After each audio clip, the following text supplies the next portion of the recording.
Commander Olivia Winters sat quietly at the massive round table. She looked around at the faces of aliens from 27 different worlds. Some had scales, others had fur. Some had many eyes, others no eyes at all. The room was beautiful, with walls that seemed to glow and windows that showed the stars outside. But Olivia was not happy. Her hands were tight in her lap. This was the 5th time the aliens had said no to Earth's request for fair trade. Next to her, Ambassador John Miller took a deep breath. He was tired. For 15 years, he had tried to work with these aliens. For 15 years, they had treated humans like children. John had enough. He stood up slowly. The room became very quiet. Every alien eye turned to watch him. "The United Earth Federation is leaving the Galactic Council," John said in a clear voice. "Starting now." For 3 seconds, there was no sound. Then the room exploded with noise. Aliens jumped up, shouting in many languages. A tall blue alien knocked over her chair. Small green aliens in the corner made high whistling sounds of surprise. "This is not allowed," shouted Council Leader Zrix, a large alien with 4 yellow eyes and gray skin. "The rules say you must stay for 100 more years." John smiled a little. "Maybe you should read Section 47B again. Earth can leave if we are treated unfairly. And we have been. For years." He picked up his papers and put them in his bag. Olivia stood up to join him. They walked toward the door together, not looking back at the shouting aliens. "They never thought we would really leave," Olivia said quietly. "That was their mistake," John replied. "Humans don't make threats. We make decisions." Behind them, the noise grew louder. Some aliens were arguing with each other now. Others were trying to call Earth on their communication devices, but no one was answering. On their way out, Olivia and John passed 2 aliens from Centauri who had always been friendly to humans. "Is this really happening?" one of them asked. "It is," John said. "We tried for years to work with the Council. We shared our medicine, our art, our science, and still, they treat us like we are less important." "What will happen now?" the other Centauri asked, looking worried. Olivia answered, "That depends on the Council. But Earth will be fine on its own." They reached their small ship in the dock. 6 other humans from Earth's team were waiting. Everyone looked serious but determined. "Any problems?" John asked the pilot, Ben Harris. "No, sir. But the Council has asked us 3 times to wait," Ben said. "They sound worried." "Of course they are," said Maria Carter, Earth's trade expert. "They just realized how much they need us. All those resources we provide, all those trade routes we protect." As the ship engine started, they could see aliens running toward them, but it was too late. "Take us home," John said. The ship lifted off smoothly and moved away from the Great Council building. Through the window, they could see aliens in the control tower waving and signaling them to stop. Olivia looked at her team. Everyone was quiet, thinking about what this meant. Humans were now alone in the galaxy, or at least without the Council's protection. "Do you think they'll try to stop us by force?" she asked John. He shook his head. "No. They need time to think, to plan. That gives us time too." As the ship moved faster, the Council station became smaller behind them. Ahead was empty space, and beyond that, Earth. "It's done," John said. "Now the real work begins." No one knew yet what would happen next, but one thing was clear. The galaxy would never be the same again. President Samantha Morgan stood tall before the Earth Global Council in New Washington. The room was packed with leaders from every part of Earth. Screens on the walls showed millions of people watching from around the world. "Today marks a new chapter for humanity," she said in a strong voice. "For too long, we have been treated as second-class members of the galactic community." The crowd was silent, listening carefully to every word. "We gave them our medical discoveries that saved millions of alien lives. We shared our music, our art, our stories. We offered our help during crisis. And how did they repay us? By keeping us from the important decisions, By limiting our trade, by treating us like children. Many people nodded. They had felt this unfairness for years. Ambassador Miller has done what needed to be done. Earth is now free from the Council's rules. We will make our own path among the stars. Across the galaxy, the news traveled faster than light. On Nexus Station, the biggest trading hub in the sector, Alan Porter was having a very bad day. Alan owned a shipping company that moved goods between Earth and 10 other worlds. He was sitting in a small cafe when his communication device buzzed with the news. Before he could even finish reading, 3 of his alien business partners called to cancel their contracts. "Sorry, human," said a reptile-like Draxan trader. "Council says no more business with Earth ships for now." Alan walked quickly back to his office. The station felt different already. Aliens who had been friendly yesterday now looked away or crossed to the other side of the corridor. At his door, he found 2 security guards waiting. "Station rules have changed," one said. "All humans must check in with security every day." In the diplomatic area of Nexus Station, Lauren Garcia felt the change too. As Earth's cultural representative, she had spent 5 years sharing human music, films, and books with aliens. She had made many friends. Now, as she walked through the garden area, she noticed someone following her. Then another. Soon, she counted 4 different aliens watching her moves. Her communication device vibrated. A message from Earth Embassy appeared. "G eat out in now. All stay AFF return home." Lauren turned and walked quickly toward the Earth Embassy building. Inside, workers were rushing around, packing important items. "What's happening?" she asked Sam Edwards, the head of security. "Council is freezing all Earth assets," Sam said, his face serious. "We have 6 hours to leave before they lock us out of our own building." Far away, on the research ship Northern Light, Chief Engineer Great Howard faced a different problem. The ship was a joint project between humans and bird-like Centauri scientists. They had worked together happily for 3 years. Now Greg found himself locked out of the ship's main control room. "I don't understand," he said to Kira, his Centauri friend. "Why can't I enter?" Kira's feathers drooped with sadness. New orders came from the Council. All human crew members are restricted from sensitive areas. "I'm sorry, Greg. I fought against this." Greg nodded slowly. "It's not your fault." Back on Earth, President Morgan met with her military leaders. Reports were coming in from across the galaxy about humans being treated badly.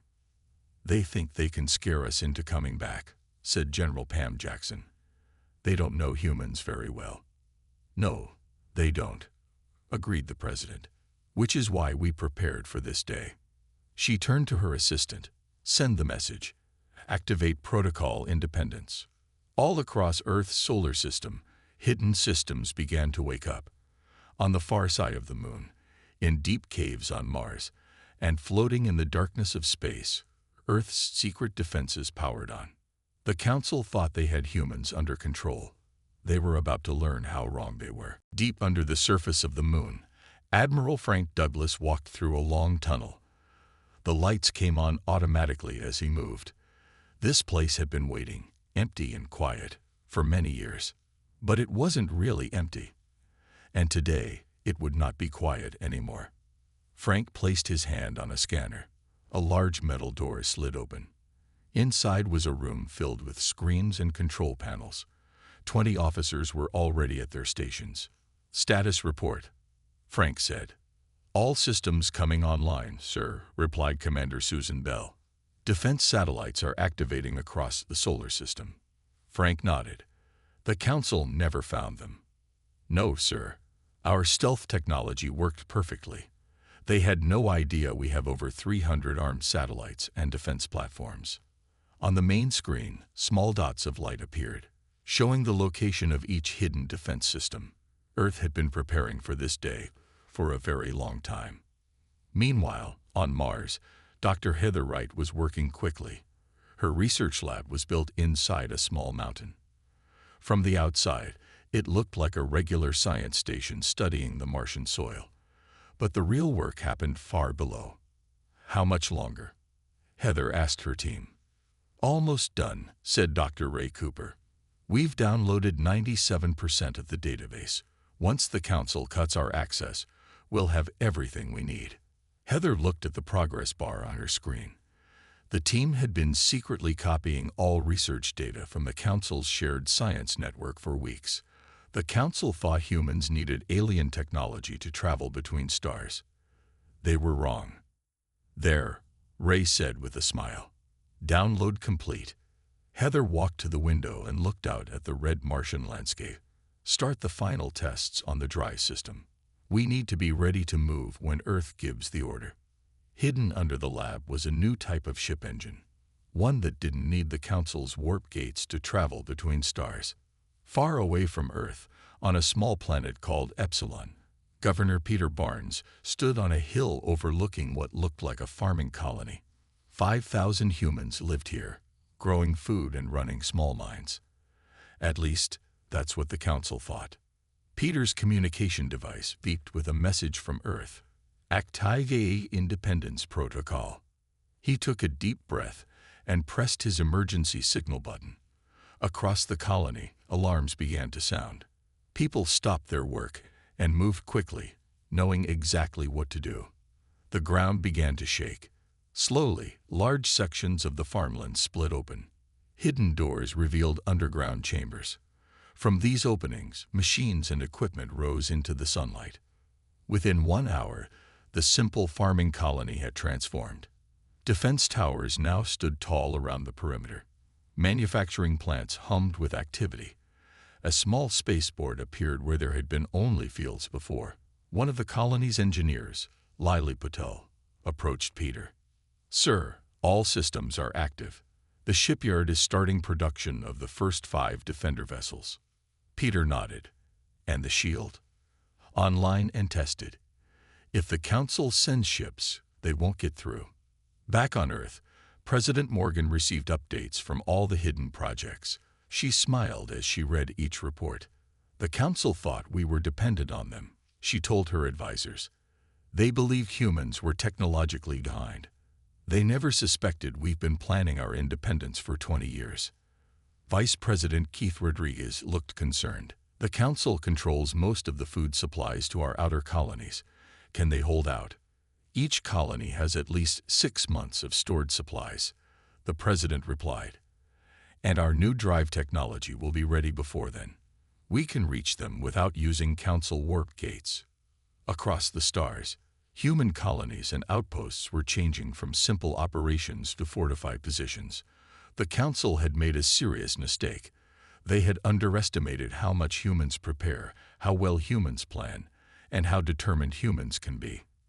The real test was about to begin. 6 weeks had passed since Earth left the Council. The Great Council Chamber was no longer a place of order and calm.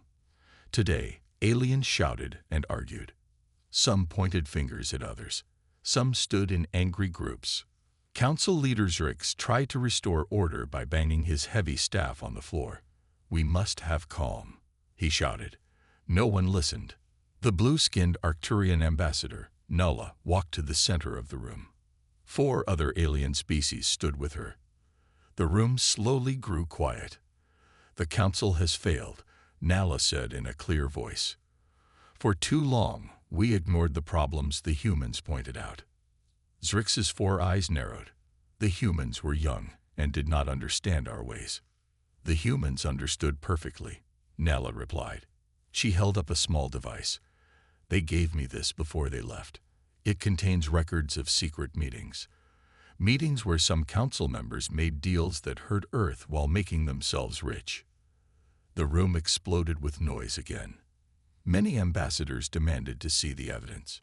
In another part of the Council building, the trade officials were facing a different problem.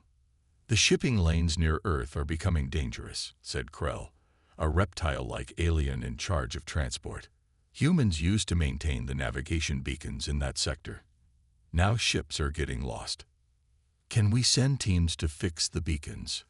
Asked another official.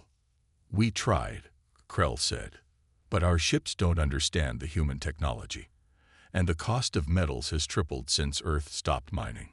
Meanwhile, far in deep space, the research vessel Starseeker floated near a warp gate. This was how ships traveled quickly between star systems. All ships in the galaxy used these gates, which were controlled by the Council. On board the Starseeker, human scientists Lisa Chen and Ryan Wilson were making an important discovery. "Look at these readings," Lisa said, pointing to her screen. "The quantum stabilizers in the gate are breaking down faster than expected." Ryan checked the data. "You're right. The Council has maybe 2 years before the gates start failing." Lisa shook her head. "Humans warned them about this flaw years ago. They didn't listen." Ryan smiled. "Good thing we developed our own travel technology." Back in the Council chambers, the situation was getting worse. Now Zrix faced a vote to remove him as leader. More and more evidence showed that he had made secret deals that hurt Earth. "I always acted for the good of the Council," Zrix insisted. "You acted for your own good," said Nella. "And now we all pay the price." The Council's problems weren't just political. The economy of many worlds was suffering. Earth had been a major trading partner. Human ships had protected trade routes from pirates. Human scientists had solved many technical problems. Now all that help was gone. One by one, Council members were choosing sides. Some supported the old system. Others called for change. Some suggested asking the humans to return. "They won't come back to the old Council," Nella warned. "They will only deal with a fair system." As the meeting continued, an aide rushed in with urgent news. "The Vexor delegation has just announced they are leaving the Council as well." The room fell silent in shock. The Vexor were one of the oldest species in the Council. If they were leaving too, why are they leaving? Zrix demanded. They said the humans were right. The Council no longer works for all members. Outside the Council building, ships from many worlds hovered in space. Some were leaving. Some were arriving with emergency messages. The carefully built galactic order was starting to fall apart. On a secure channel, Nella sent a message to Earth. "You were right about the corruption. Many now see it. What happens next?" The reply came quickly. "We are building something better. You are welcome to join us when you're ready." The Council that had stood for 1,000 years was facing its greatest test. And it was failing. With the Council fighting among themselves, others in the galaxy saw a chance to take what they wanted. The Krell Dominion was the first to move. The Krell were tall, strong aliens with tough gray skin. For years, the Council had kept them from expanding their territory. Now, with the Council weak and divided, the Krell saw their opportunity. 3 Krell battle fleets jumped into space near peaceful worlds along the border. These worlds had few defenses. They had always trusted the Council to protect them. "Surrender or be destroyed," the Krell commanders announced to each world. "You are now part of the Krell Dominion." On the mining colony of Cirrus, Nancy Mitchell was checking equipment when she saw strange ships approaching. Nancy had worked on Ceres for 5 years, managing the human mining operations that provided rare metals to many worlds. "Those aren't Krell ships," she said to her security chief, Dan Wells. "I don't recognize them." Dan checked the scanner. "They're not answering our calls. And they're coming in fast." The ships landed near the main mining facility. Armed figures in heavy spacesuits marched out. "This facility now belongs to Stellar Resources Corporation," their leader announced. "By order of the Council's Emergency Committee." Nancy stepped forward. "There is no emergency committee. Who are you really?" "Corporate mercenaries," Dan whispered. "They're trying to steal our operation while the Council is distracted." Similar scenes were happening at human facilities across the galaxy. With Earth no longer in the Council, some powerful corporations thought they could simply take what humans had built. They were wrong. Back on Earth, Ambassador John Miller sat at a large desk. On screens around him, he could see reports of the attacks on human colonies and facilities. "It's time," he said to his team. "Release everything." Within minutes, thousands of secret Council documents appeared on the Galactic Information Network. Every world could now see the truth. Decades of corruption, secret deals, and lies. The documents showed how council leaders had worked with corporations to keep Earth's technology limited, how they had taken Earth's medical discoveries and given no credit, how they had planned to keep humans as second-class members forever. The reaction was immediate. On dozens of worlds, people took to the streets in protest. Many had suspected the council was corrupt, but now they had proof. In the council chamber, the remaining ambassadors watched in horror as their secrets were exposed. "The humans have destroyed us," Drix said, his voice shaking with anger. "No," replied Nella of Arcturus. "You destroyed yourselves with your greed and lies." As the council tried to deal with this new crisis, more problems appeared. Several smaller species, seeing the council's weakness, declared they were independent. They would no longer follow council rules or pay council taxes. Then came another shock. The Vexor, one of the oldest and wisest species, announced they were forming a new alliance. Any world that wanted fair treatment could join them. The carefully built galactic order was collapsing faster than anyone had expected. On the council homeworld, things got even worse. For 3 hours, all their defense systems simply turned off. No one could explain why, but human cyber specialists were suspected. During those 3 hours, anyone could have attacked the council world. No one did. It was a message. We could hurt you if we wanted to, but that's not our goal. Aboard his command ship, Krell General Vord watched the chaos with delight. With the council in disarray and humans gone, nothing could stop the Krell from taking new territories. "Set course for the Centauri system," he ordered. "Their worlds are rich and their defenses are weak without human help." As his fleet prepared to jump to Centauri space, Vorg had no idea that human ships were already there, waiting in stealth mode. Earth had not abandoned its friends.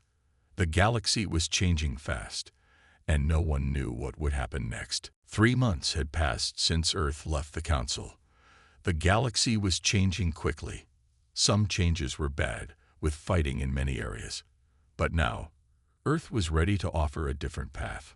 President Samantha Morgan stood on the observation deck of Europa Station. The space station orbited Jupiter's moon, far from Earth but still in the solar system. It was neutral ground. "Are they coming?" she asked her aide. "Yes, Madam President. Ships from 12 different worlds are approaching. They all accepted your invitation." Morgan nodded. This meeting could change everything. One by one, representatives from 12 alien species arrived at the station. Some had been Earth's friends in the council. Others had been neutral. None had been enemies. The Arcturian ambassador Nella was first to greet Morgan. "Thank you for this chance," she said. "Many worlds are looking for a new way forward." When all were gathered in the large meeting room, President Morgan spoke. "We never wanted to destroy the galactic community," she said. "We simply refused to be part of a system that treated us unfairly." She walked to the center of the room, looking at each alien representative. "Earth wants peace. Earth wants trade. Earth wants to share knowledge and culture. But we will only do this as equals, never as second-class members." Kevin Walsh, Earth's new chief diplomat, stood up next. He was younger than John Miller, with new ideas. "We propose a new alliance," he said, "not a council that rules from above, but a partnership of equals." He showed them plans for a new organization. Every world would have the same vote. All decisions would be public, not made in secret. No world could force rules on another. Some aliens looked interested. Others seemed unsure. "The council has stood for 1,000 years, said the representative from Proxima. "Your idea is very new, very different." "The old council is failing," Nella reminded everyone. "Look what has happened in just 3 months. Border wars, pirates attacking shipping lanes, the Krell expanding their territory." "Speaking of the Krell," said the Centauri ambassador, "we must thank Earth. When the Krell fleet attacked our home system, your ships were there to help us, even though we had voted against you in the council many times." The room grew quiet at this news. No one had known that Earth had defended Centauri. The meeting continued for hours. There were many questions, many concerns, but by the end, it was clear that most of the 12 worlds were interested in Earth's new alliance. Meanwhile, far from Europa Station, Dr. Heather Wright and her team on Mars had achieved something remarkable. The test was successful, she told Admiral Douglas over a secure channel. Our new drive works perfectly. We can travel between stars without the Council's warp gates. This was a huge breakthrough. For centuries, all space travel between distant stars had required the Council's warp gates. It was how they controlled trade and movement. Now humans had found another way. How soon can we build more ships with the new drive? Douglas asked. The first 20 are already under construction, Heather replied. In 6 months, we'll have a fleet that can reach any human colony without using a single Council gate. This news changed everything.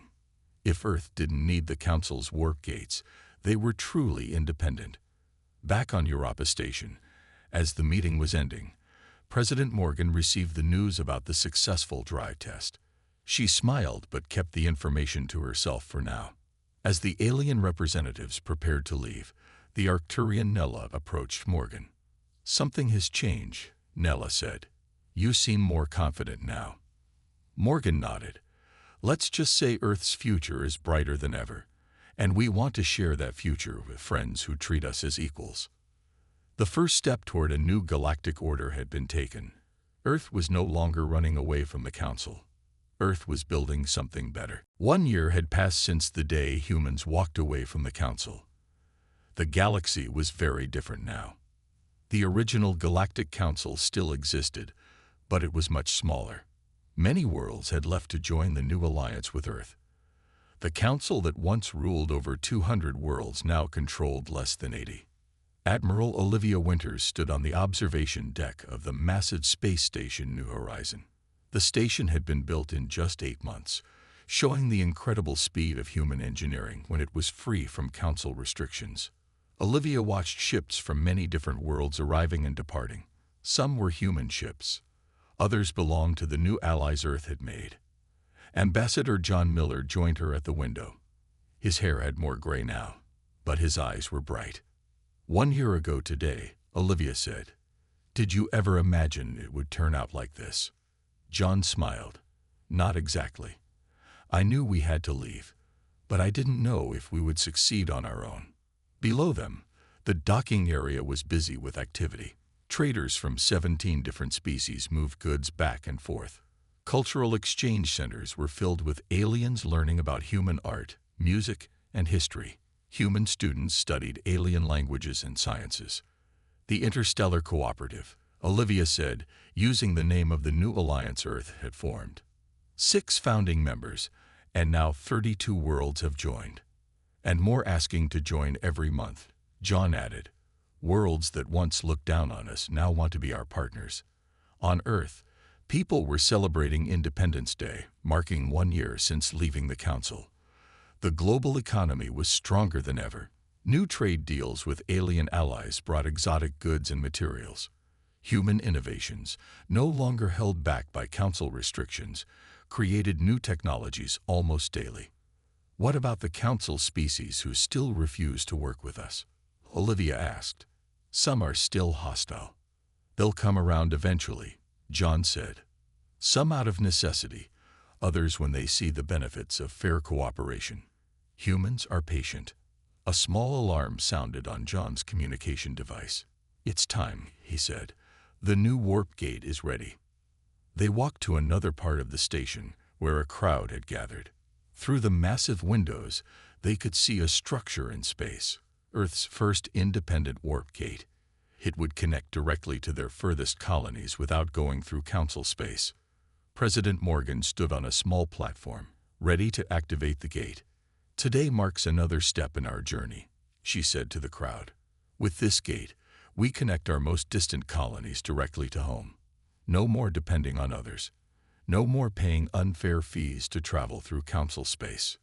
She pressed a glowing button. In the distance, the gate lit up with brilliant blue light. The crowd cheered. Humans and aliens alike celebrated this moment. Many of the alien representatives had once been part of the council. Now they were Earth's partners in building something better. Later, at a small dinner for key leaders, Nala the Arcturian raised a glass. To the humans, she said, who had the courage to walk away from a bad system and the wisdom to build a better one. President Morgan smiled. To all of us, she replied, for proving that different species can work together as true equals. On the edge of the solar system, a council observation ship watched the celebration from a distance. Its captain sent a message back to the council. The humans have succeeded. Perhaps it is time to reconsider our position. The galaxy had found a new balance. The old council was weaker but still existed.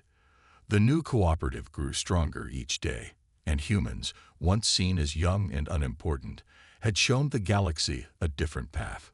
As the blue light of the new warp gate glowed against the darkness of space, it symbolized something important: independence, cooperation, and hope for a better future. What's next?